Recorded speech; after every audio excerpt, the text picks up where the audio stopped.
Good evening, folks. Welcome to the Zoom room. Come on in, grab your water, grab your snacks, and get settled in. We've got about a minute before we get started. I want to give the rest of the group time to journey on into this Zoom room and get comfy for a great session. You can see some instructions on the screen. If you are willing and able, go right ahead and give that QR code a scan, and I will also be dropping the link into the chat box to save you typing, menti.com as well, so you can access the presentation for this session. All right, good to see you all. Got some great numbers. It's going to be a good session. It's going to be a good session. All right. And we are right on the half hour, 7:30 p.m. That means it's go time. Laura, Jesse, John, you all ready to take the stage? Great, All great. right. The floor is yours. Thank you, Dave. It is so good to have Dave here as our tech guru, keeping us all in line and in order tonight. Glad to have all of you with us tonight, and my co-presenters, Jesse Larkins and John Crane. So we're just going to introduce ourselves first of all, so you'll know who we are, and then we'll get to know a little bit about who you are. So I'm Laura Hamrick. I am Zooming in from Pittsboro, North Carolina tonight, and I am the Clergy Engagement Coordinator with the Duke Clergy Health Initiative. I'm an elder in the Western North Carolina Conference. I served churches for about 17 years before I moved into extension ministry, and I've been with the Clergy Health Initiative for just over a year now. And so I am very glad to be here with you tonight. And John, tell us who you are. Thank you so much. My name is John Crane. I have the privilege of serving as the conference lay leader for the Western North Carolina Conference. I'm coming to you from Gastonia, North Carolina, here in the heart of the picturesque Catawba Valley District. And I have the good fortune. I worship at First United Methodist Church here in Gastonia. Very excited to be invited to be part of the conversation this evening. Well, hey, all.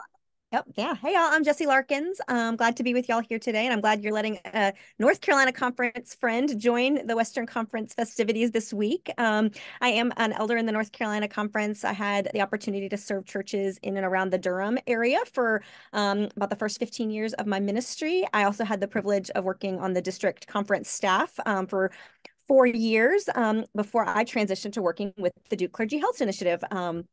That was in 2019, which was right before the pandemic. The thing I was hired by Clergy Health to do was to help them run a stress and mental health intervention for Western North Carolina and North Carolina clergy, which became very fortuitous because it was during a very stressful time. It coincided right with the pandemic. So I got to work with many of you clergy that are in the room tonight on that intervention Salah, and I was grateful for that. But by the time we were done with that work, the thing I realized was two things. One, I loved doing research and resource development for clergy and laity, but I also really missed the being with part of ministry. That's, that day-to-day work of being in the messy of people's lives and pointing them towards hope and healing. And so I went back to school the last couple of years, now a licensed mental health counselor, and do that as my primary day job while also still working in resource development with Clergy Health. I live in Durham with my family, my two teenagers. And yeah, that's who I am and that's what I'm doing. I've been excited to have the opportunity to work on this resource, Keeping the Faith, which we're going to tell you about more tonight. And so I'm excited to dive into that with you. If you haven't yet had an opportunity, or if you're just joining the room, to follow the instructions on your screen, which say to go to a separate website. So you can either do that on your cell phone in a browser or pick up a separate browser tab, menti.com. I think Dave has put that in the chat. We would love for you to join us over at Menti. You'll put in that 8-digit code that's there. And we are going to use that because I'm going to flip screens here. Oops, and maybe I'm going to flip screens. And we're going to invite you to tell us a little bit about who you are, because as we talk tonight, it will definitely impact how we talk about it if we know who you are and what role you inhabit in the church.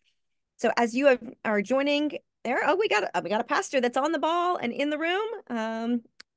And as more and more of you join the mentee and do that, you can tell us more about who you are. So let's hear.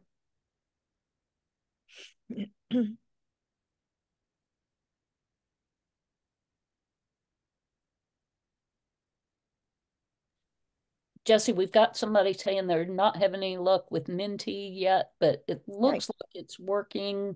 Does look like it's working. Oh. We got a bunch of folks jumping in on this poll here, telling us who's with us. Okay. Yeah. And if you want to put in the chat, if it's not working for you and you want to put in the chat. Yeah, just tell us who you are. You can use the categories that are there on the screen.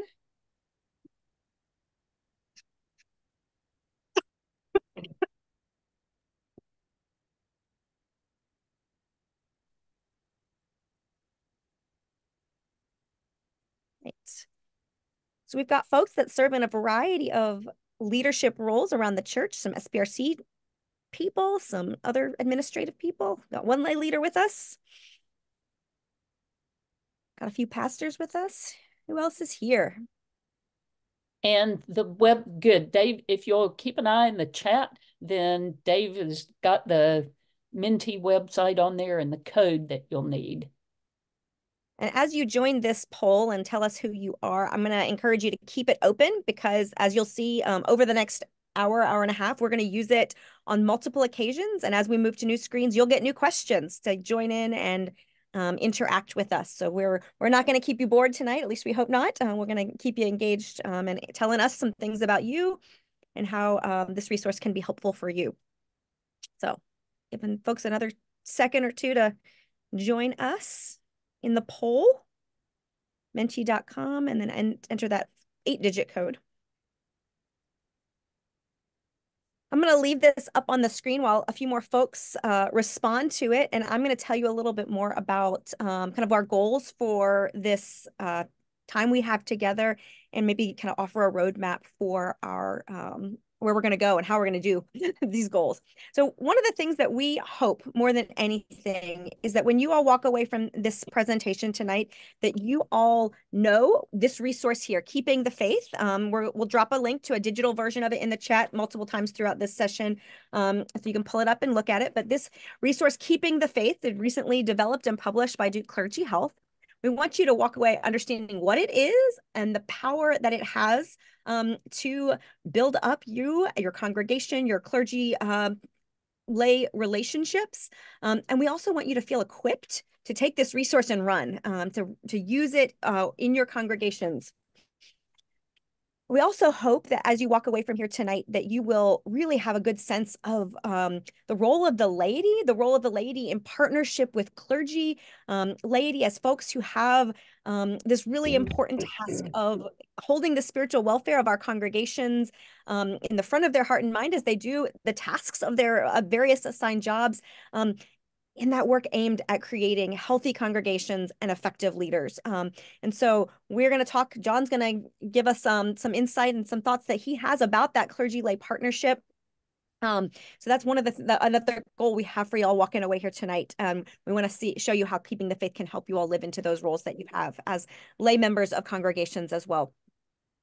What we're going to do is just to give you an arc of where we're going. John's going to share with you a little bit about laity clergy partnerships. And then after that, Laura and I are going to take the reins, tell you more intentionally. We're going to walk you through this resource, tell you about its power and how it works. And then we're going to give you all a chance to ask some questions. And then we'll and along the way, we're going to be engaging you in some engagement to help you see, the ways that this can be used. So you're going to get to hear a lot of this. If you have questions, please drop them in the chat along the way.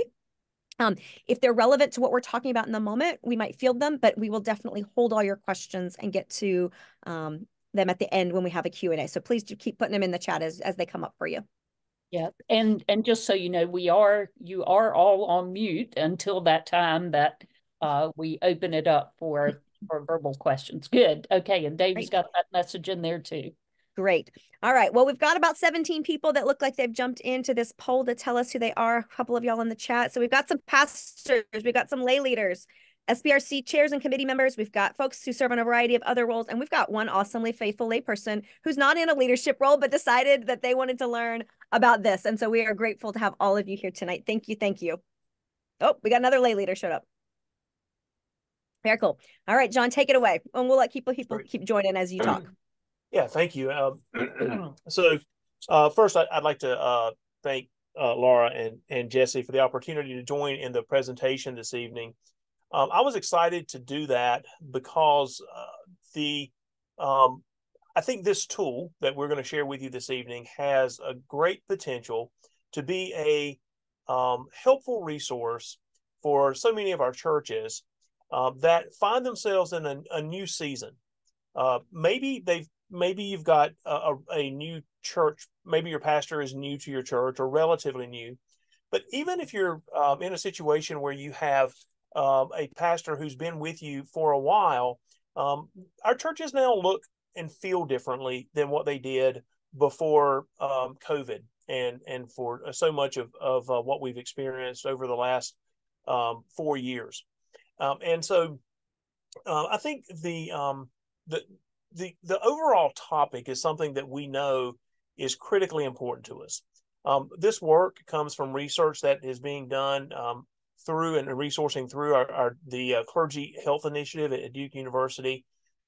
And the focus of it is thinking about what are the things that we can do to help promote clergy health and well-being. But for me, as I talked with Laura and talked with Jesse and looked at the tool, what I realized is that that is particularly, it's a lens that it's coming from, but this is not something that is just a matter of promoting healthy clergy. It's really promoting healthy churches, because if we, the more collaboration we have between our clergy and our laity leadership, the healthier our churches will be. Our pastors cannot shepherd us well if they are suffering from burnout, if they are under a significant amount of stress and anxiety. And so much of what that potentially comes from is our failure sometimes to engage in the right level of conversation as leaders, laity leadership within the church with our pastors, to make sure that we are aligned around the things that we want to focus on as a church, and aligned around the expectations for our pastors. And so I think this is going to be a great resource for us.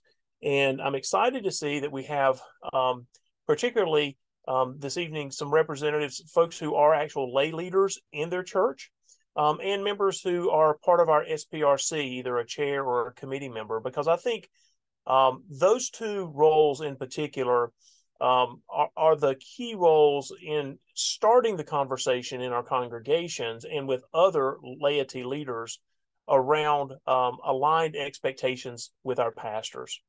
Certainly, if you're serving in a lay leader role, or if you have done that in the past, you know how critically important it is for you to be that liaison role between the pastor and the congregation.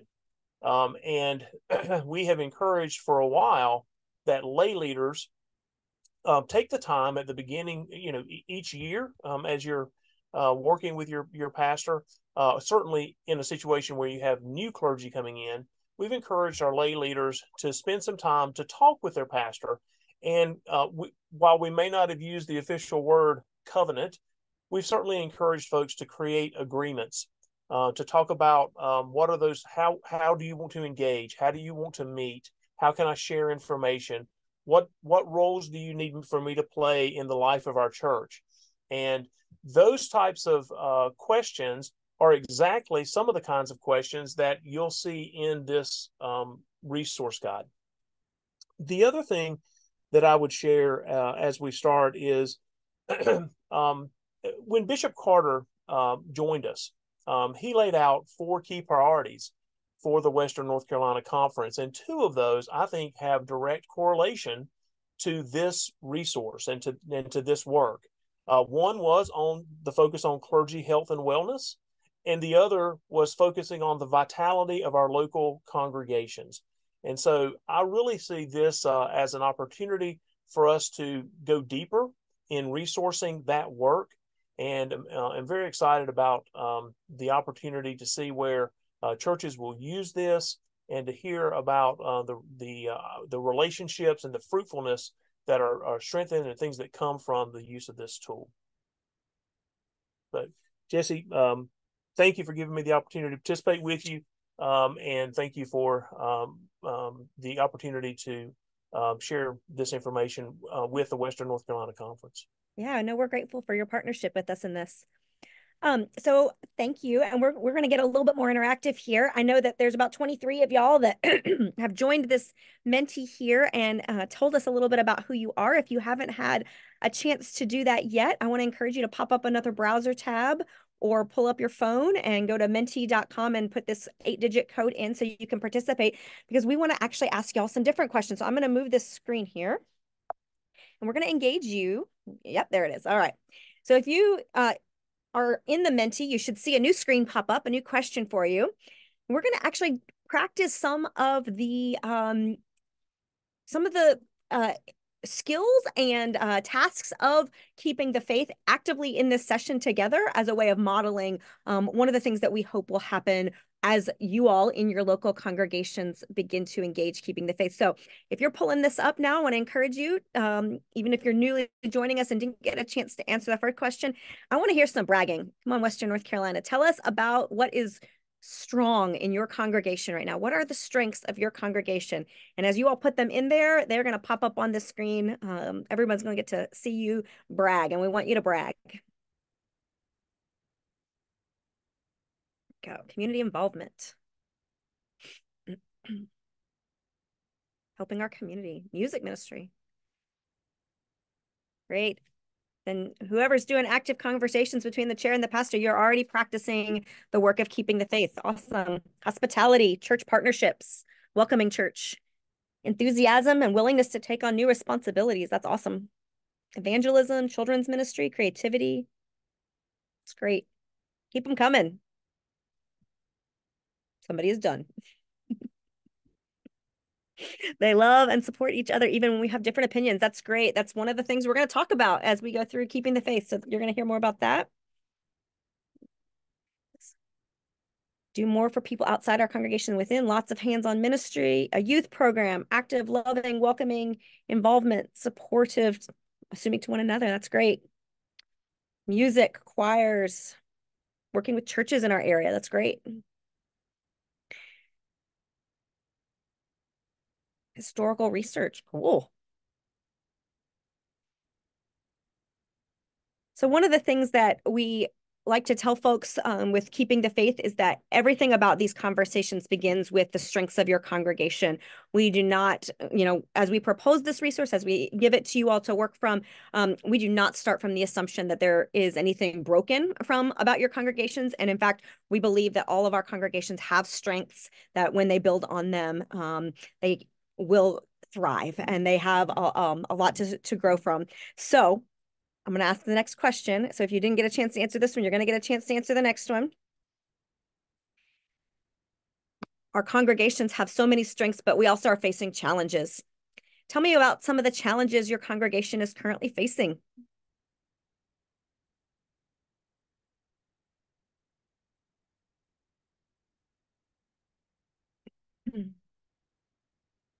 Lower membership.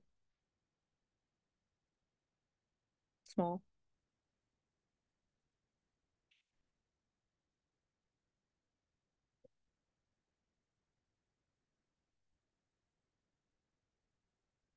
Financial challenges, aging membership. Mm-hmm.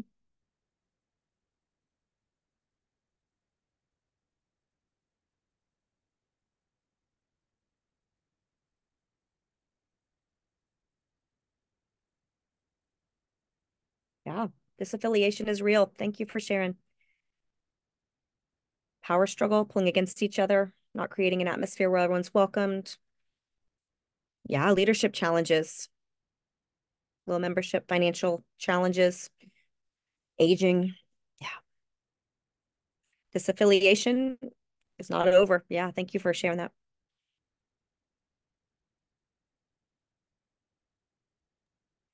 Another one in the chat about being a small congregation. Mm-hmm. Yep. And fatigue from everything. Yep. Yep. Thank you. Thanks for those of you who are also sharing in the chat. That's perfectly viable too. Laura's watching that for us. Yeah. So we build on strengths and we're honest that there are challenges we face. I'm going to ask one more question before we dive in. Let me get another one. Yeah, people Please not do. returning People after not returning. Mm-hmm. Yeah. Lost many young families during COVID and haven't been able to gain momentum or regain momentum with that age group. Lack of engagement. Lack of engagement. Thank you. Community rumors from local churches who left the UMC. Mm. Yeah. So as we turn away from those challenges, I want you to think about, particularly from the roles that you sit in your positions in the church that you answered in the first question, and think about what's a question that your congregation needs to be talking about that it's not currently talking about. What's a question you need to ask that you're not asking? That not asking that question is potentially keeping you from moving forward. It's keeping you from health. How do we make guests feel needed? What will we look like in 5 years? Yeah, it's a great vision question. What can we do to become stronger? How can we be inclusive of new members? How can we best focus our efforts on meaningful and needed ministries in our community? Reconciling budget and income. It's a great question. Oh, sorry, go Oh, ahead. no, go, keep going, Lou. How can we accept change? Mm-hmm. How do we grow? Why are we losing? How can we embrace our changing community? I love that question. That's a great one. How do we engage with the modern world? Yeah, these are great great questions. Strategic questions from these leaders and pastors. I love it. Yeah, these are great. Are we willing to agree to stay United Methodist, I assume, despite differences in interpretation of Scripture? It's a great one. And we're going to talk about how actually we have conversations within this guide that's going to facilitate y'all talking about some of these very questions. How do we best care for our staff?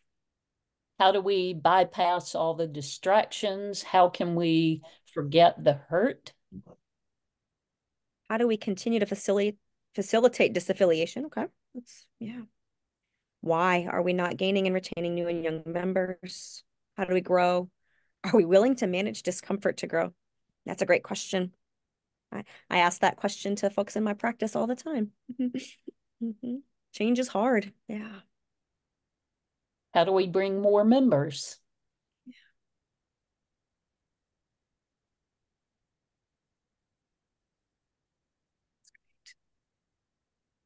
Friends, so these responses can keep coming. How do we stay united in the USA in an election year? That's a great one. It's a real relevant one. Are we willing to love, are able to love everyone made in the image of God? Why are we not spending additional funds on global ads? Truly open to the will of God instead of fighting to be right. These are beautiful questions. Yeah.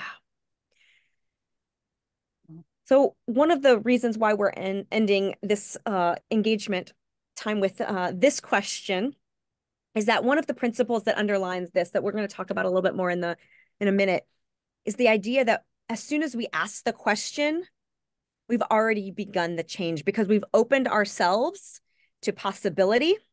We've opened ourselves to the response.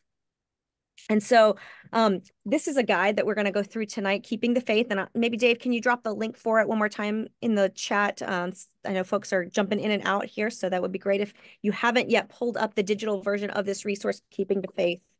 I'm going to talk about a resource that Duke Clergy Health has developed to facilitate your congregations in having these important conversations, to build on your strengths, to address your challenges, and to actually face the questions that need faced. So let me do this.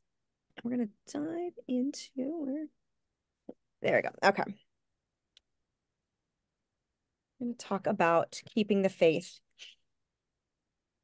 So over the next 20 minutes or so, we're going to tell you a lot about this resource, Keeping the Faith, Conversations to Strengthen the Bond Between Pastors and Church Leaders. This is a resource, if you have not yet pulled it up, that's been developed and published by Duke Clergy Health Initiative. It was published last summer, early fall. And just for some background to how this resource came to be, the Duke Clergy Health Initiative has been collecting data on clergy well-being around clergy in the North Carolina Conference and the Western North Carolina Conference for more than 15 years. And the way that we do that at Clergy Health is that we, every 2 years since 2008, take a comprehensive survey of all of the Methodist clergy in the state of North Carolina. So in the summer of 2022, so about a year and a half ago, the team at Duke Clergy Health was just finishing digesting that mountain of data that we had received from over 1,400 clergy in North Carolina and Western North Carolina in fall of 2021. So that survey closed around Thanksgiving of 2021. And we had all of this data that we processed. And we were sitting in the summer of 2022 saying, what do we do with this? Because as you might imagine, some of the data that we were encountering was difficult. It was striking to read. Fall of 2021 was the first time that many of our congregations were back in in-person worship in over a year. It was following on the heels, as some of you all addressed, of what had already been a very contentious election cycle. You all have presumably lived through the same 8 to 10 years of ministry in the United Methodist Church that Laura and I have. And you know that it has been a difficult season. You don't need me to describe the impact of the many years of strife that has resulted in what we now colloquially call disaffiliation. You don't need me to describe the impact of growing social polarization, the increase in hostile rhetoric in our day-to-day speech, the impact of the pandemic, conflict about what are the best decisions for our communities. These have really been hard years for churches, just full stop, but they've been really hard for UMC congregations. And while it wasn't every pastor that was telling us every single one of the things that you're going to read about in this guide, it was the cumulative effect of all of these issues on clergy that led us to see pretty sharp increases in anxiety rates, depression rates, burnout rates, and lower morale in all the data that we were collecting. So we began to brainstorm, what do we do with this information? Pastors don't need, we said, another report telling them that, they're being more criticized more often or they're having their faith questioned more often. We do know that it is helpful when you're having a hard time to know that you're not alone in that experience, but most clergy didn't need us to tell them that they were screening higher on anxiety or depression or burnout because they were living and feeling those data points every day. So we asked a different question, not just what do we do with this data, but what can we do about the very real challenges that are creating this data? At the time, as I mentioned in my introduction, we had just spent about 2 years equipping clergy with individual practices that we now knew could have an impact on reducing some of those stress and anxiety symptoms, the depression symptoms, to increase spiritual well-being. We had done an intervention with over 400, almost 400 clergy during the pandemic that proved that we could help clergy out. But the real question we had was, is there anything that we can do that help these symptoms not develop in the first place? What's actually happening in the context in which clergy are living and working, creating these conditions? And perhaps is it just hard for the laity in those spaces? Is there anything we can do to shift that reality that can make a difference for pastors and strengthen congregations as well? So what this resource became over the course of the 6 to 8 months following that was this guide. It's a toolkit. It's a framework. We don't call it a curriculum, but it's a conversation guide for congregations and their pastors to partner together to wade straight into the heart of their congregational culture, the place that has the potential to create conditions where morale is diminished, where clergy are struggling, but also where laity are struggling. And in the midst of those honest, vulnerable, solution-focused conversations, to discover that as congregations, you really do have the skills or the ability to learn the skills to talk about hard things, that there is the possibility to break harmful patterns, to establish hopeful new futures, that just like in any relationship that we're in, conflict is very real. It's part of being in relationship, but conflict isn't in and of itself a bad thing that we need to be scared of. It's that there are ways that we can do conflict well, and there are ways we can do it poorly. But in fact, conflict can be that beautiful, important thing that helps us to clarify our values, to practice grace, to find common ground, and to move forward. So we believe, and the foundation of this resource is that we believe that congregations can, and in fact, need to, because it's our witness in the middle of a culture where we have leaders who traffic in insults, where we have very short attention spans, where we only talk about hard things in echo chambers of people who think like us. We believe that congregations have to start talking about some of these things. So in short, the resource that you have in front of you in a digital form, which we also have available in a booklet form, it's not just a report of data. It does include data, though. It's not just a study or a curriculum that you work through the topics and then you're done. What we call it is a conversation guide that is meant to support and equip your congregation to build the right container to have hard conversations. It's a conversation guide that's intended to give you structured opportunities to practice the skills that you need to talk about the stuff that needs talked about. So even if the question you put up there is not one of the ones that we address in this booklet, by the time you're done with this, if you've done these 6 conversations, you will have addressed the lion's share of what we know is ailing congregations, but you will have the muscles that you need to tackle that other question that you put on that slide earlier. And we offer this for the sake of clergy health and congregational health. So Laura, do you want to jump in and share a little bit about your thoughts on this resource? Well, I was just going to say, I feel like I've listened to a sermon. Oh. I listened to Jesse have this conversation several times, and we are so fortunate. Jesse was the lead author on this, and she was very clear that indeed it is a conversation guide. And we talk about it being a framework for conversation.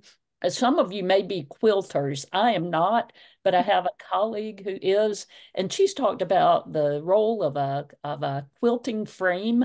When you're making a quilt, that the frame really stretches the fabric and makes it so that you can get all of these intricate stitches done and to work the quilt together. And so that's exactly what we're trying to do with this conversation guide. There is the structure, but it will stretch. It absolutely will stretch both the clergy and the folks in the congregation who are part of this. And it really will help you to go deeper and to have those conversations that are necessary for growth and for health and for well-being. And I also think as we do this, we become a model, I think, or a witness to the world around us. Because I've always said, if we can't learn to have these conversations in church, then how in the world do we expect to be a presence for peace in the world around us? So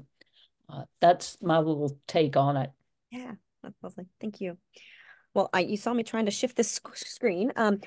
When we wrote this resource, we based it on 3 core assumptions. And if you are following along in the digital version, or if you happen to have already gotten a printed copy, it's on page 6. So I'm going to direct you to there. But I want to talk out these 3 core assumptions that we made when we wrote this resource. And the first of those is this, that communication is essential, but clear communication doesn't just happen without some intentionality. So here's the deal. We have to talk about things. We can't take for granted that we know what one another mean. We have to address the things that are coming up, all those things that you named in those earlier slides, the changing church, the changing world, the changing denomination. We cannot just ostrich our heads in the sand because it might be hard. And in a lot of congregations, we know that is what's happening because we are afraid of some conflict. When we did a similar presentation for folks in the North Carolina conference a few weeks ago, and I shared that right about the time we were writing this resource last January, February, there was a video that the North Carolina Conference Communications Office published. It was about a 15-minute mini documentary on a church in the North Carolina Conference that had just come through a very difficult and contentious disaffiliation vote.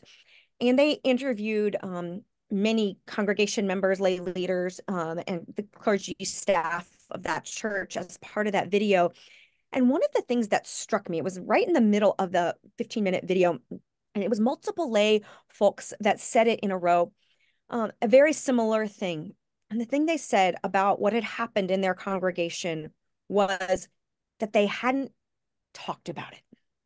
They said, we didn't talk about, we didn't practice the skills of talking about our differences across differences until we were in a room where the stakes were really high.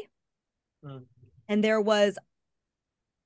everybody had already formed their opinions and knew what was going to happen and was just staking their territory. And they said, if we had along the way over years been able to talk to one another about some of these things and about other things that were coming up, we might not have been in the place we were. So it was a beautiful admission to me, but it was a reminder to me of why this work matters. Is that if we're not talking about things, then things aren't being talked about. And then we end up in situations where the stakes are really high and we are not equipped. The second assumption on which this resource is based is trust. And trust, that is the trust that is required for creativity and growth, is only established through vulnerability. Friends, we live in times that require us, when we're out in the world, to keep our guards up, to armor up, because when we share parts of ourselves or our opinions, we risk being rejected and hurt. But without some vulnerability and sharing, we never move past the two-dimensional versions we have of one another. But with some vulnerability, we get to show one another the kind of three-dimensional versions of ourselves that are far more complex than any caricature or stereotype that we might want to make about one another, about our opinions, about a certain topic, about anything that's happening. And so vulnerability is essential to building trust. But vulnerability doesn't happen unless we can create some safe spaces. And we're going to talk about how this resource works to help build the safe spaces in which vulnerability can happen so trust can be built. And the third premise of this resource is that the question starts the change. So we believe that a good question opens us up to consider what we think about, what we value, to name what we know, and to name what we want to know more about. And so even by allowing yourself to be in spaces where you are willing to ask open questions, you are already beginning the process of change in your congregations. So the way that this conversation guide is set up, and Laura's going to talk a little bit more about this here in a second, but it's set up in the form of 6 conversations. The first is a covenant building conversation, which is about building that safe container for your work. We're going to talk more about that. But then there are 5 conversations that cover a variety of topics based on our data. I'm going to say this, we're going to reiterate it because it can be confusing, and we'll say the same things over and over again, which is, good communication skills, right? But there are 5 conversations that cover a variety of topics that can be done in any order. They can be done in the order that is necessary or most important for your congregation, where you think the low-hanging fruit might be before you build up to the hard stuff. It's not a guide that's meant to be rushed. Any one of these conversations might actually end up being multiple conversations as you decide that this is a place that you really need to sink in and build trust, to build communication. This resource is about providing the material and the skills for you all to talk about what needs talked about and still stay in relationship at the end of the day. So Laura, I'm going to let you lead folks through the 5 conversations. And if you need me to change the slides as you go, just say it. I will holler when it's time. So it is 6 conversations that are based on the data that we have gleaned from the statewide surveys. And that first conversation about the covenant building is absolutely essential. And Jesse will go over a little more about that in a little bit. But I want to kind of take you through how the rest of the conversations 2 through 6 are set up. And Jesse, I think you can go to the next slide on that. So in this particular, in each of those 5 conversations, we first of all share some of the relevant data from the Clergy Health Initiative surveys. Then we give some reflection and resources, which is, it kind of takes the form of a letter to the church. It starts out, Dear Church, and it introduces some of the assessment questions, because there are questions for the congregation. And when we say the congregation, we're talking probably specifically about a group of leaders, whether it's the Staff-Parish Relations Committee, the church council, but a group of leaders in the church. And they will do this work ahead of time. So there's some questions for congregational self-assessment. And then there are questions for pastoral self-assessment. So everybody's doing some work thinking about this, because again, this is a partnership. This is not just about clergy or just about congregation, but it's for all of us to be able to think together about our own roles and our own communication on these particular topics.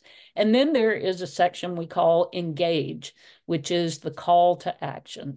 You know, we have these conversations and say, what are we going to do next? Or how are we going to act? How are we going to talk after this conversation? So that's what's included in conversations 2 through 6. And then I want to actually walk you through a bit of that. Yeah, Jesse, you can go to the next one.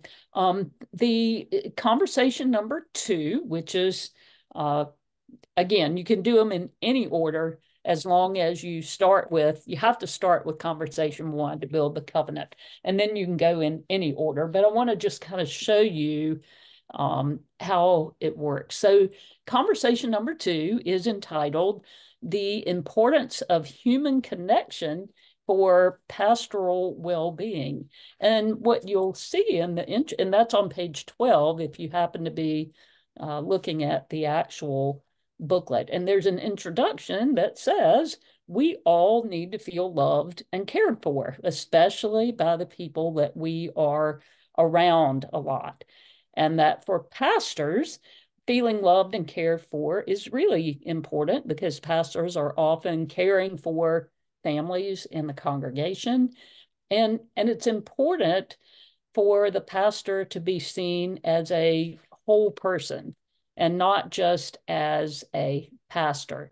And so there's a bit of the data there says, how often do people in your congregation make you feel loved and cared for? And our research showed that 79% say fairly often or very often the congregation helps them feel cared for. But then there's 21% who would say it's only once in a while or never. And so that says maybe we need to have some more conversation about that.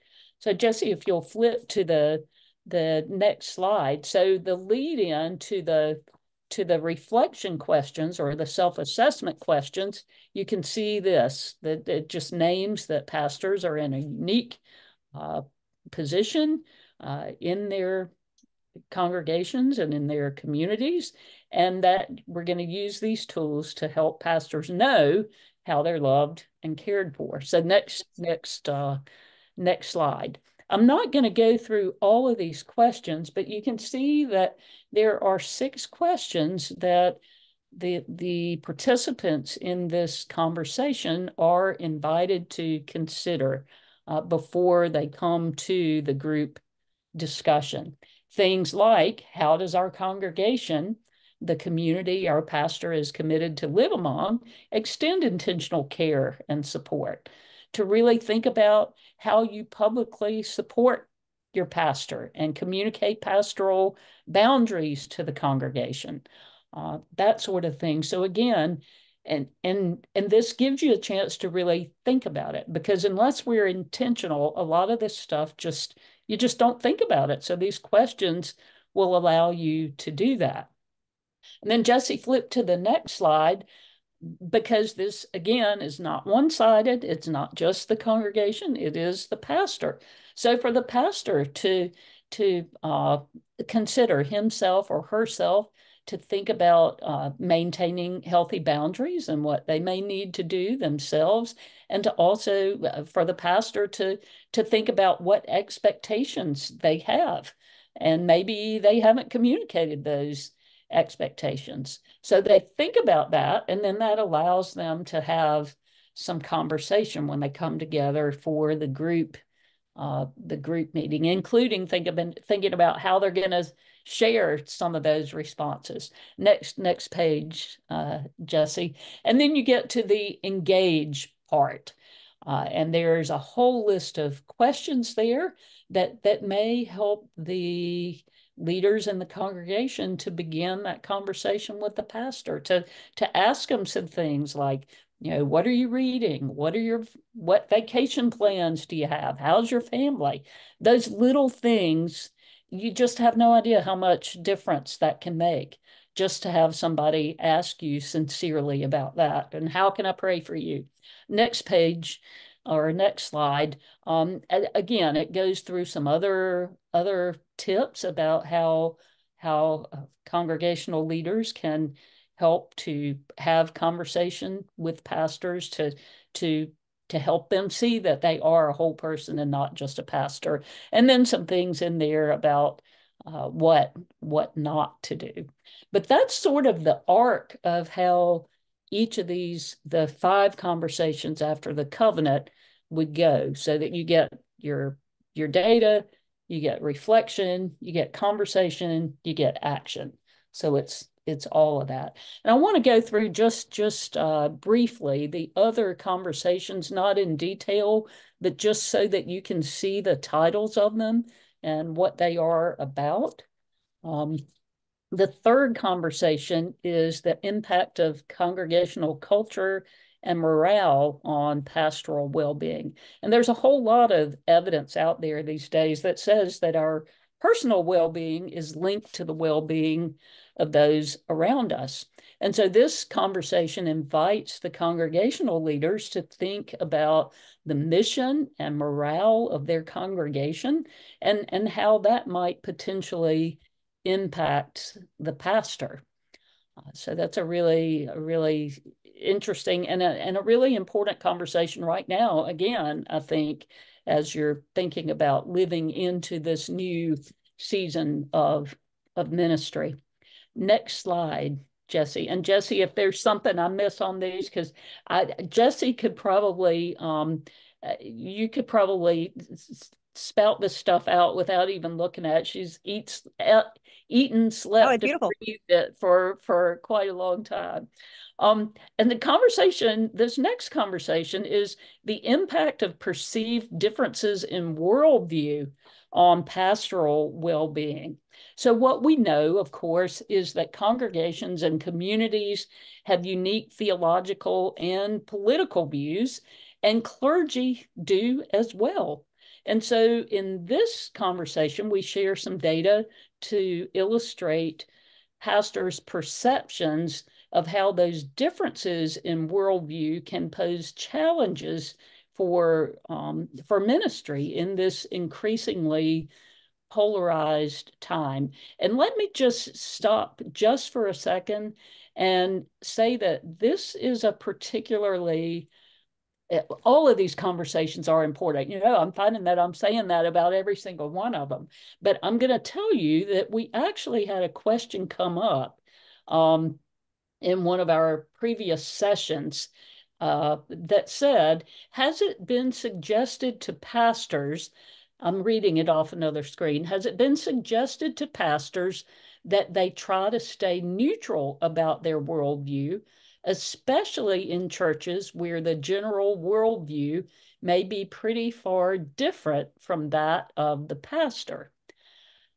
The fact that that question was asked is the very reason why we need to have this conversation, because it's really not fair. It doesn't mean that the pastor needs to go into a church and preach, about the presidential election exactly in, from the pulpit, but it does mean that you need to be able to have these conversations in a civil way. Just sweeping something under the rug or pretending like it's not there is not healthy for anybody. And it is one of those things that can lead to a great deal of stress for a pastor in particular. So I just wanted to lift that up because some folks, even on this call, may be thinking that. But again, that's why we need to have the conversation. Can I just jump in real quick there, Laura, as well? The thought that it triggered for me, if you had a chance to hear Bishop Carter's opening keynote address this week, and if you have not, I hope that when the recording is made available, I hope you'll go back and listen to that. One of the things that he talked to us about was how do we become a purple church, and how do we use our discipleship and our love of Jesus in a way to kind of rise above the political rhetoric. And that was a challenge that as you're saying, we know we're in an election year. It could be potentially challenging to do that. It's not healthy for us to just ignore that that's the situation. These types of tools will help us engage in that more deliberately, and make sure that we have a shared perspective of and hear from the pastor and have the pastor hear from the leaders around how do we do that and work together? How do we do that together in a way that's fruitful and not divisive? The other thing I would add to tag on to that too is, one of the things we talk about in this conversation is the fact that the gospel is an inherently political thing, right? It's about how people live together in community well, right? Which means we're going to have to talk about what it means to live in community well together with our neighbors. And sometimes when we talk about that, we have that well defined to us by different political parties, perhaps, right? But we also have a common thing the thing that we hold in common that also causes us to need to take stands. And the world is yearning for the church to be a voice in the midst of what are swirling opinions about lots of things. And so one of the things that this conversation does that I think is so beautiful is it helps us to see that people of equally good faith can come to different opinions about things, but that the gospel does call us to ask certain questions and to engage in our communities in certain ways. And so we really love the way that this conversation enables congregations and groups and congregations to do exactly what John said, while also being very faithful to who we are as Christian people, as the body of Christ are called to be in the world, and to recognize that there's a tension there, and it's going to be hard, but it's also where we actually are at our best as the church. And so, so this is a fun one. We, internally, we had nicknames for these conversations as they were getting written. This one was called the politics conversation. And we recognize that it's going to be a challenging one for many congregations because, right, we live in a very polarized world. This is hard work, but it's also important. It is. And just one other thing I'll say about that is that from our research, some folks would say, oh, well, post disaffiliation, that's not going to be as much of an issue, but that's not the case. As it turns out, if you look at the makeup of pastors and congregations that have remained UMC, it is quite a mix. So we have to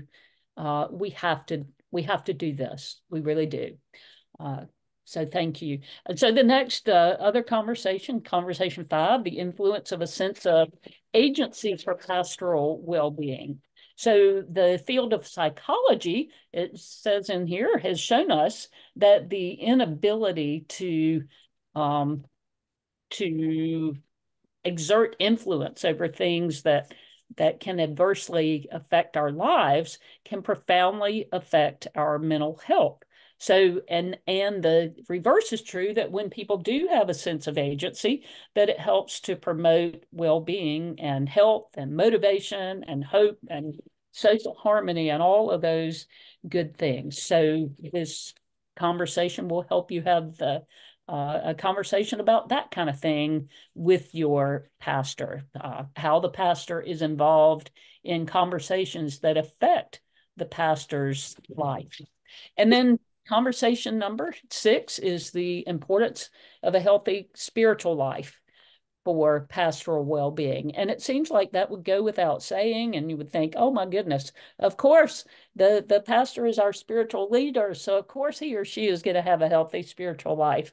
When unfortunately for many of us, that can be the first thing that goes when there are all these demands, needs within the church and the community. But what we do know is that spiritual well-being and having that close relationship with God includes this vibrant sense of a sense of purpose and meaning, and so to nourish the pastor's spiritual life will allow the pastor to be the spiritual leader to help nurture the spiritual life of the congregation as well. So that's a brief overview of the conversations. And then Jesse, I'm going to turn it back to you to talk about how, again, we can use this. Yeah.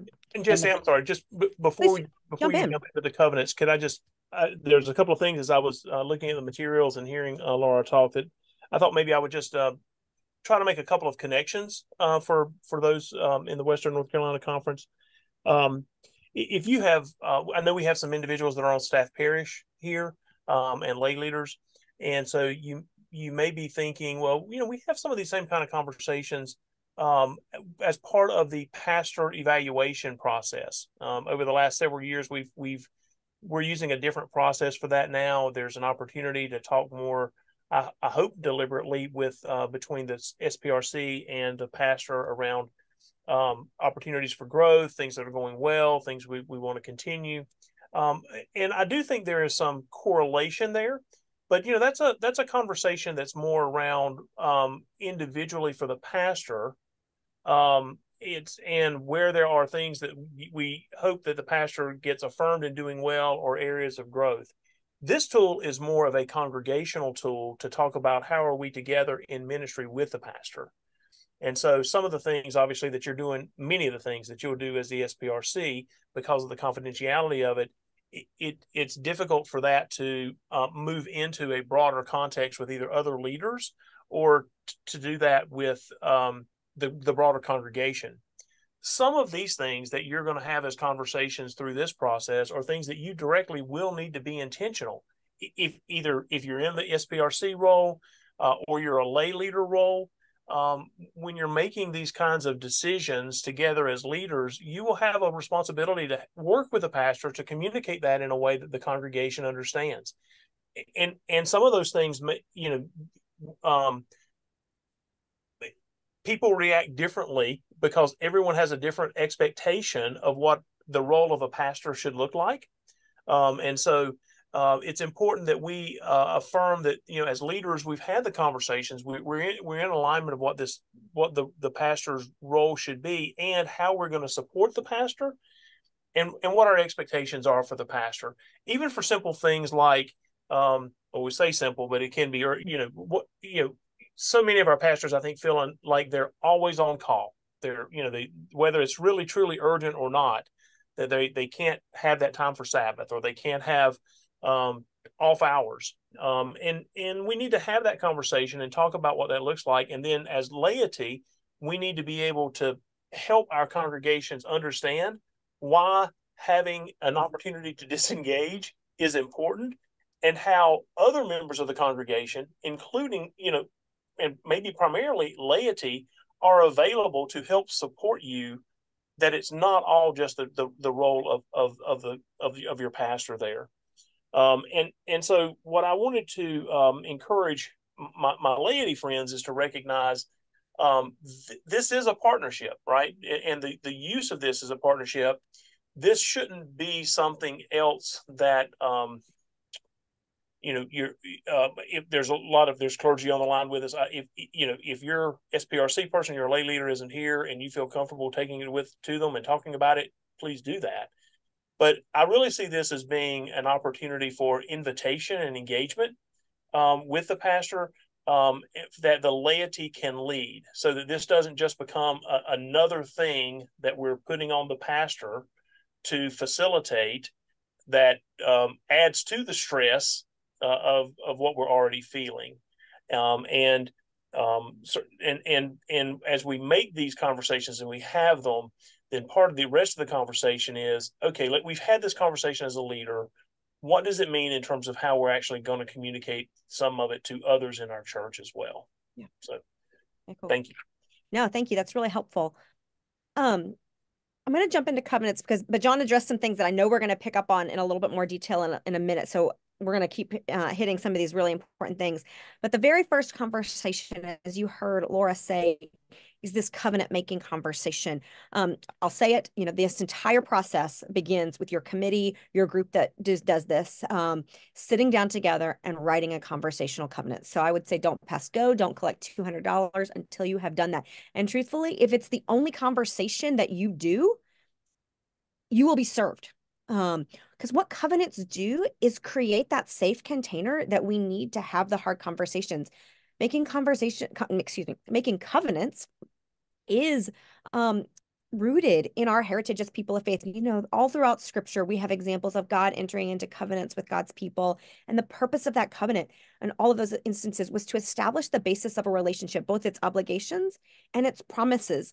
And so the covenants that we make with each other are human covenants, whether they're marriage covenants or baptismal covenants or the covenants we might make as a working group in a church community.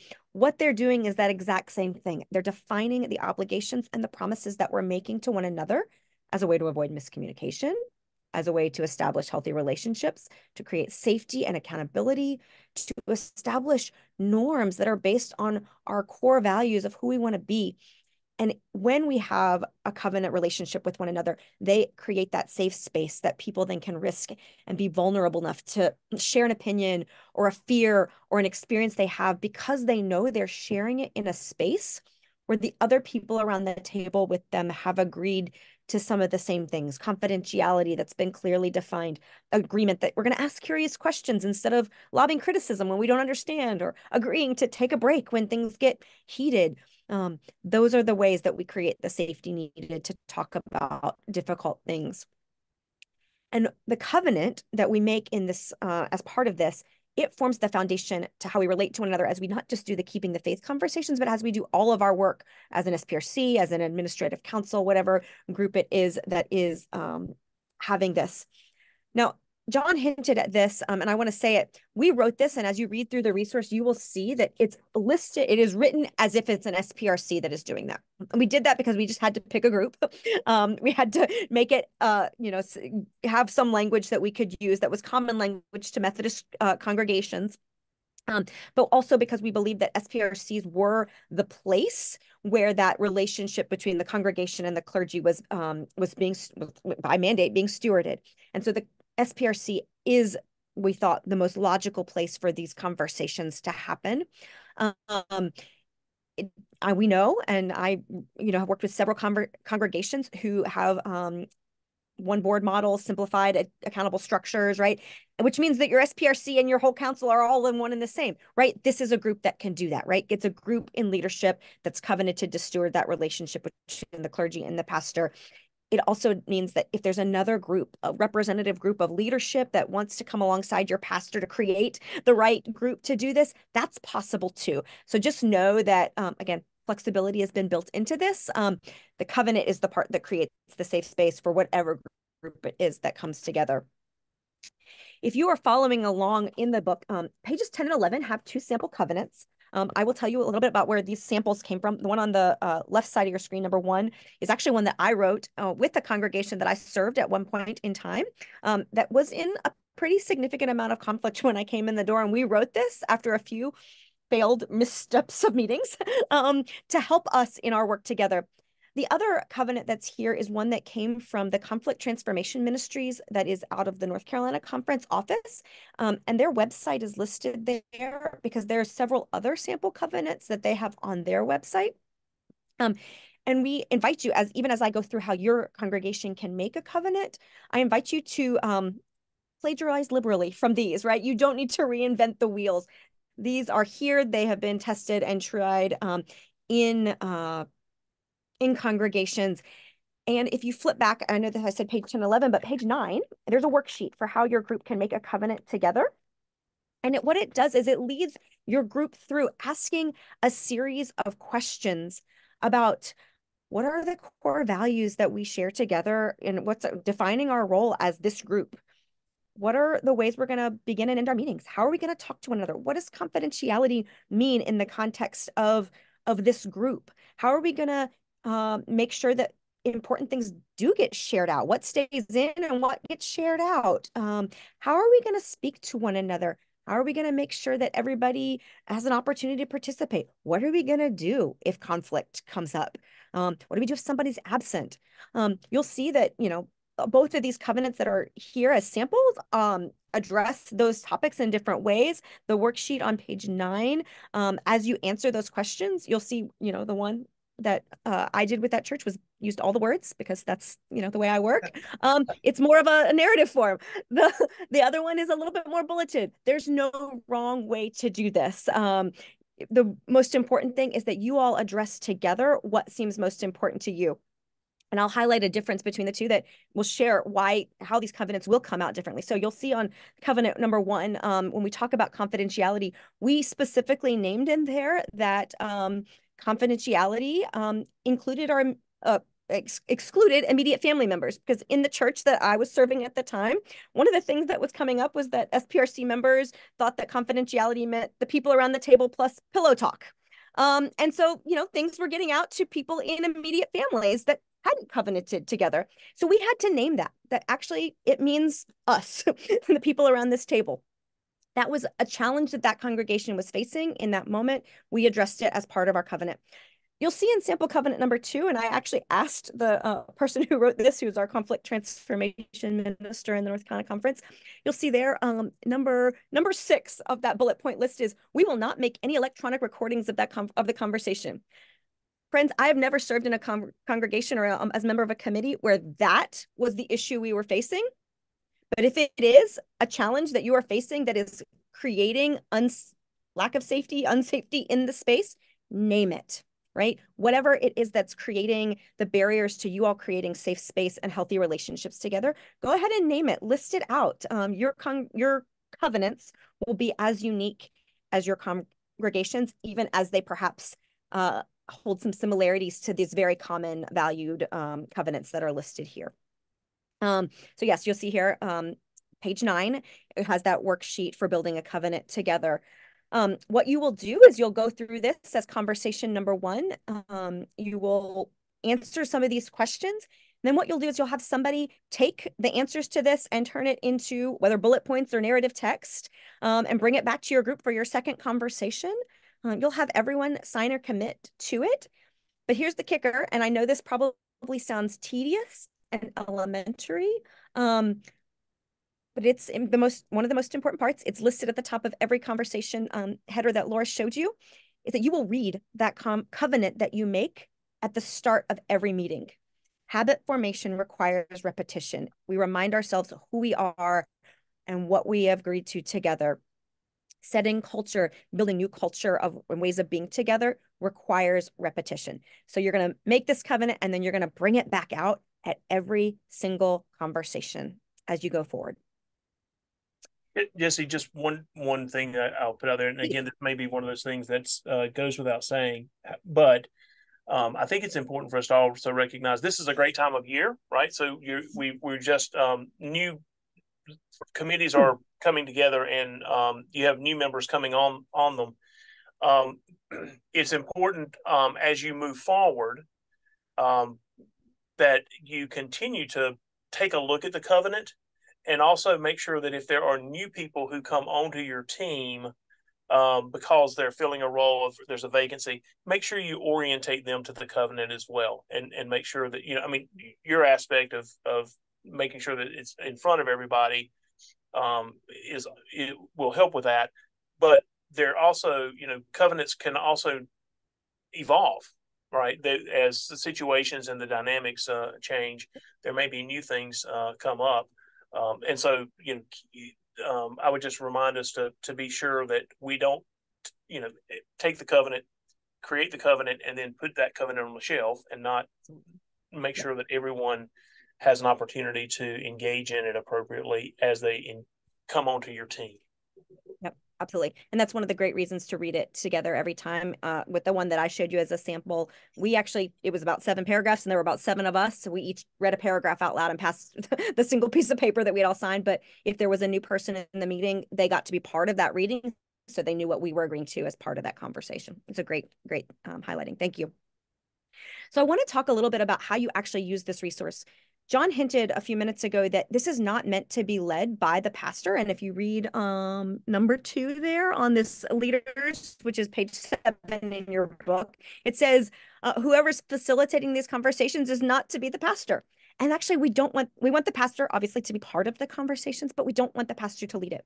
That could be the lay leader. It can be the chair of the committee. It could be any old committee member. And even actually, I'm going to lead this with a group of folks this weekend. I'm going to suggest to them that leadership can rotate, because really there's what you're doing is just guiding a conversation forward. The leader is not responsible for coming up with material. So as Laura said, and this is on the right side of the screen, there's an arc for each of these conversations, right? You're going to read the covenant together. You're going to ask questions for congregational self-assessment, pastoral assessment, and you're going to engage. But really, if you look at what is here in yellow on page 7, it gives the person who has chosen to be the leader, it gives you the exact instructions that you need to go through every conversation, because there's not a one-size-fits-all. Every conversation for every congregation is going to be unique. So what you would do is you would have your participants, they would have their guide, and you're going to start, say, conversation number 2. Prior to the meeting, you're going to have your members read pages 12 through 17. You're going to have them reflect on those congregational self-assessment questions. Pastor's going to do their pastoral questions. They're going to come having already done some reflection. You're going to read your group covenant together. And then whoever is the leader is going to invite reflections from the group on the data that was presented. So what stood out to you? Are there particular questions that we need to focus on as a group? 1 or 2 that might have seemed really relevant to focus our conversation on? Where does it highlight our strengths? And where does it highlight our potential growth? So you're going to use those 4 questions as a framework for addressing the things that come out of these congregational and pastoral self-assessment questions, right? And we want you all to highlight, like, Laura said when she was going through that pastor feeling loved and cared for conversation, right? That 79% of our congregations do a really good job already of making their pastor feel loved and cared for. And what we want you to do, if you're in that 79%, is celebrate that. Actually name out loud what you're doing, because then you're going to do more of it. You're going to keep building on the strengths that you already have. But then you might also hear your pastor say something about, actually, this didn't feel so loved and cared for when this happened. And you're going to recognize you have an opportunity to grow. These questions will help you know what's going to stand out to you, right? The question you put on that screen earlier in this presentation, some of those are actually listed in here. So you might say, this is one we need to focus on, friends. You're going to put this in conversation with your pastor's reflections. And then you're going to talk. Before you leave the conversation, whether it's moving into the regular business of your SPRC meeting, if you're doing it in that context, or any other thing, you're going to ask a couple of questions. 1, how are we going to celebrate and build on the strengths that we identified here, both our pastor's strengths and our congregation's strengths? What do we feel called to do as a result of having this conversation? Is there more information we need to facilitate change? Who could help us with that? And who's going to take responsibility for that? And then, are we done with this one? Or do we need to keep talking about this, right? John Hall, who's the lay leader in the North Carolina Conference, when he was on our meeting with the North Carolina Conference folks last week, he said that this was a lot like simmering chili, that it takes as long as it takes and you can't rush it. So we're talking about culture change here, friends, shifting the way we are together. It takes as long as it takes. And so you don't need to rush. If you don't do this in the next 6 months, that's okay. If you have a covenant and you talk through one topic, what you will have benefited is that you will have practiced the skills of being together and talking about hard things. You will have addressed something that kept you engaged for that long. You will have built the skills of listening well to one another. Take as long as it takes. Don't rush through it. There's no rush. This could take you 2 years if you need it to. that is our hope with this. Engage in a practice too. There's at the end at our engage phase, there's resources for what you might do next. So we hope you'll use those. But you might come up with a different idea that we didn't even think to list. So use that as well. I think that's all. I'm going to let Laura now tell you how to get a resource. Well, because go back just for a second. I wanted to ask this question. So, people may ask, this is a lot of stuff. Is this something we just tack on to a staff parish regularly scheduled meeting? How would you respond to that? Like because we've had conversations about the goal of this is to build relationships. And so I'm going to let you answer it instead of me jumping in. And I don't necessarily have the right answer for every congregation. I can tell you, I was one of the churches I'm working with this weekend. They said our SPRC meets quarterly, and every time we meet in the quarter, we have like a task, right? It's set this pastor salary, do the pastoral evaluation, right? Like there's the things that you have to get done as SPRC. How would we do this? And one of the things that pastor and I brainstormed is that maybe this SPRC covenants that once a month after church, they go out to lunch together and just start talking, getting to know one another, spending time together. Another church brainstormed that maybe during the Sunday school hour, they would gather a group over the course of this year to do this, a group of leaders that would be a time within the life of their church that would work. It's going to be as unique as your church, and it's the commitment you make and the speed and how regular you do this is going to reflect the uniqueness of your congregation and what works within your life together, what's already kind of happening. It can be, and I even, you'll see here, it's listed. You might do this as the first 30 to 40 minutes of an SPRC meeting and then do your business at the end. That's an option. It's going to be, again, the culture of your church. I don't. What will work with you. And you all are infinitely creative people that can come up with lovely ideas for where and how some of these things might happen. So we trust your judgment on that too. Yeah, we just think it's important for you to think about those things and to, again, realize this is not 6 conversations in 6 weeks and you're done with it. It really is this framework for a longer term conversation. So how do you get this resource?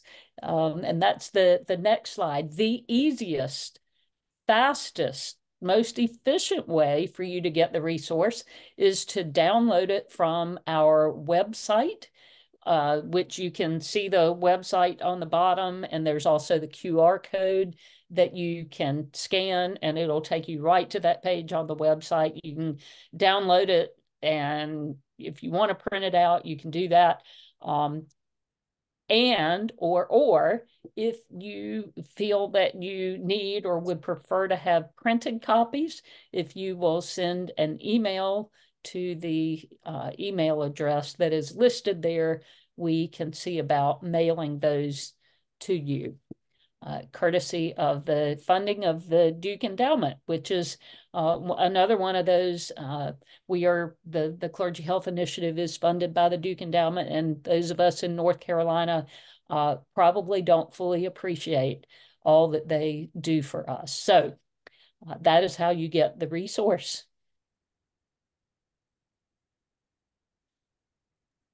So I think we're at a time where we need to stop talking and let folks ask questions. So yeah, we got. Come on. What do you all want to know?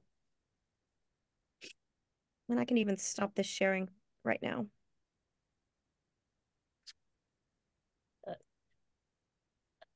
Don't think. So I think, Dave, you'll fix it so that they can unmute their lines if they'd like to ask a question. Great. Thank you.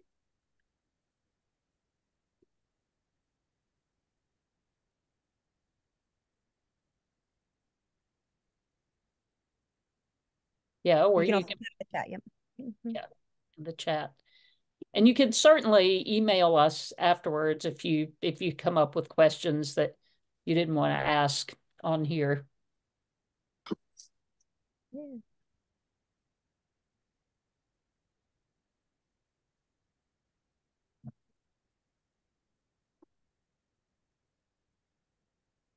Are you seeing that question, Jesse, in the chat?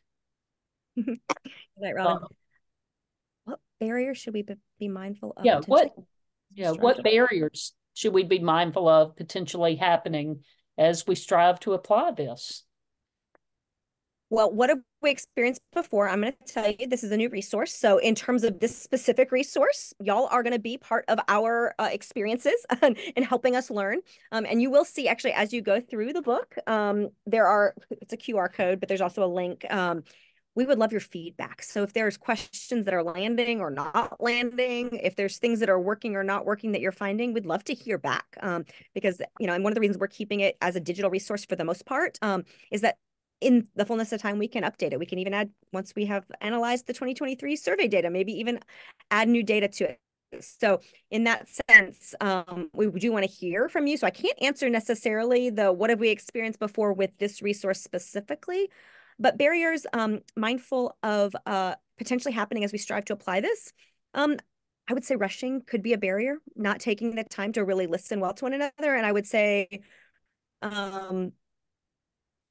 folks coming to the table without a shared agreement to listen well to one another, in the context of that covenant, because it is going to require, as we said in assumption number 2, some vulnerability. John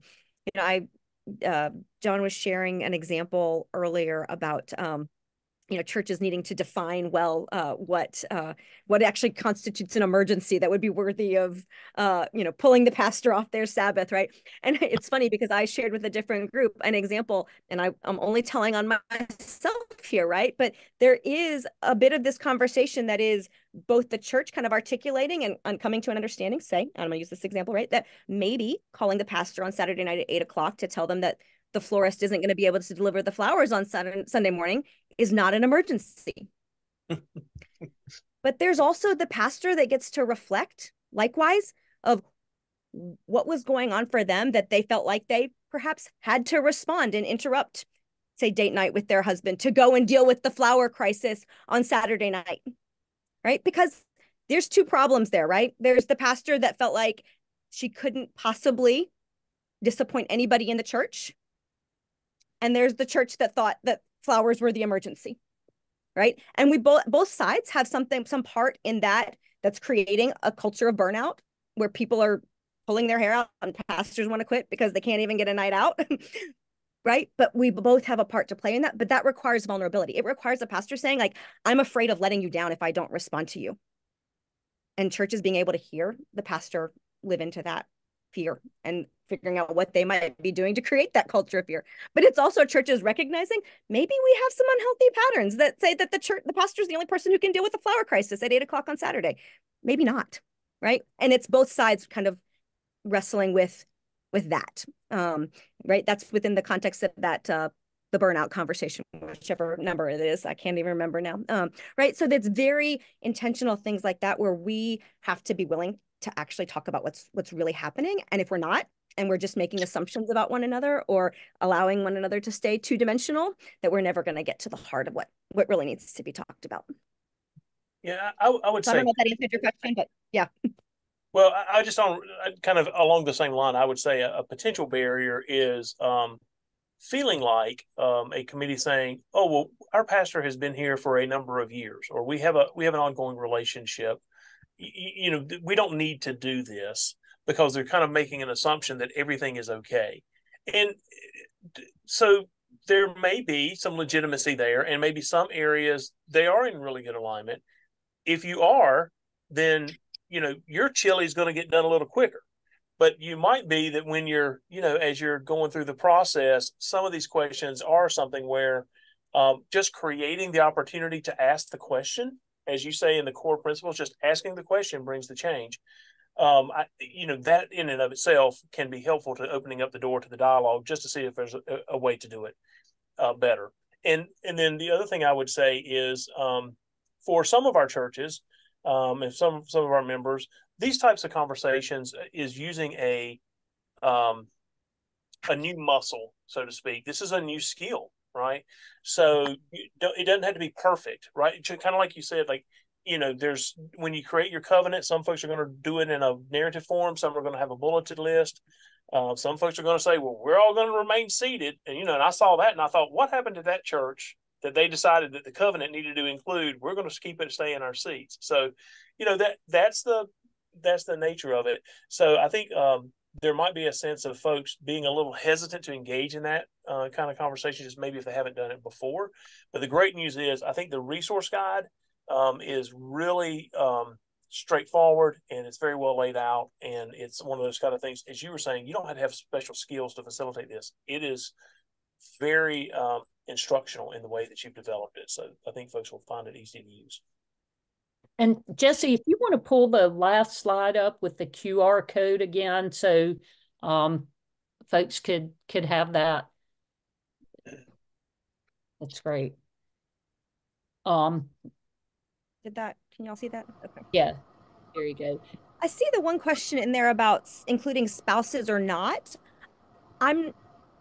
Spouses traditionally, well, they aren't legally allowed to be part of an SPRC committee. But that's an interesting conversation or discussion that you might have. There is the conversation that I think Dave highlighted around agency and like decisions that are made that affect the pastor or the pastor's family, that they're not able to kind of have a role in the conversation.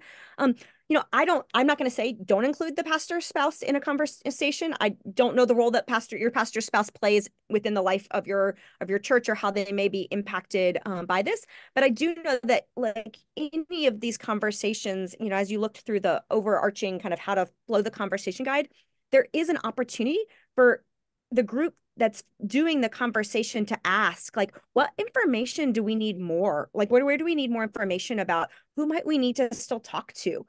And there might be opportunities that you decide as a group that you're going to say, like, actually, we need to know, like, we want to hear the spouse's input on this.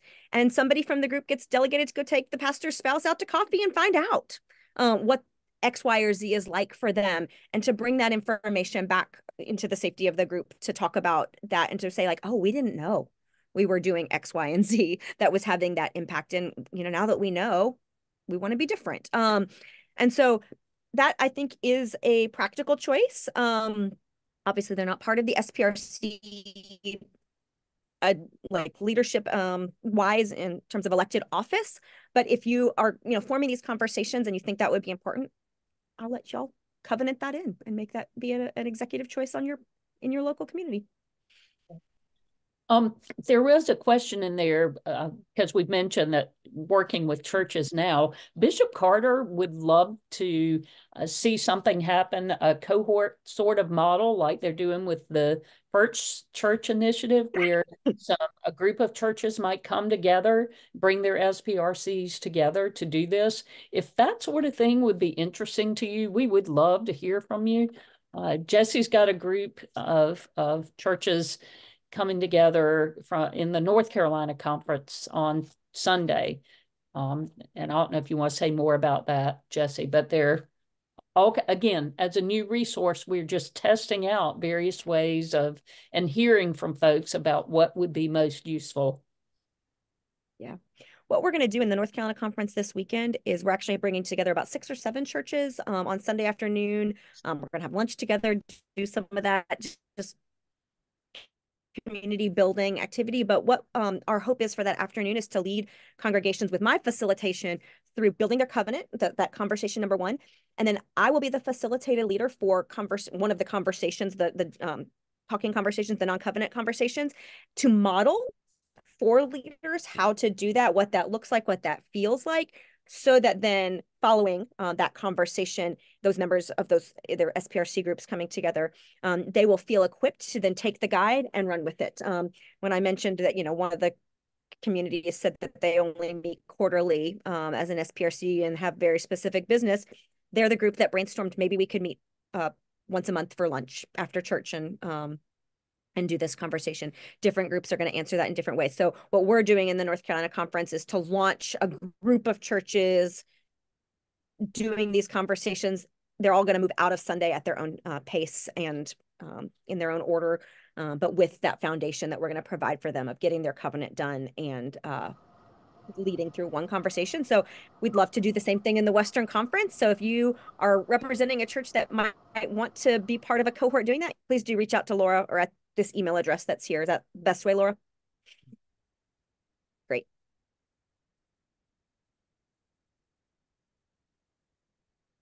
We have you muted, Laura. Yeah, you're muted, Laura.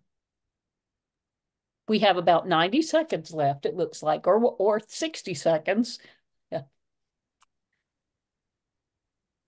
So we are grateful to all of you for being here tonight and hope that you will reach out to us and tell us how we can be helpful as you seek to use this resource. Yeah. And all right, and God's blessings on you. May you have a peaceful and restful night tonight and wake up tomorrow renewed, refreshed, and ready to serve the God who loves us unconditionally. So go in peace, friends. Thank you. Have a great evening. Thanks, friends.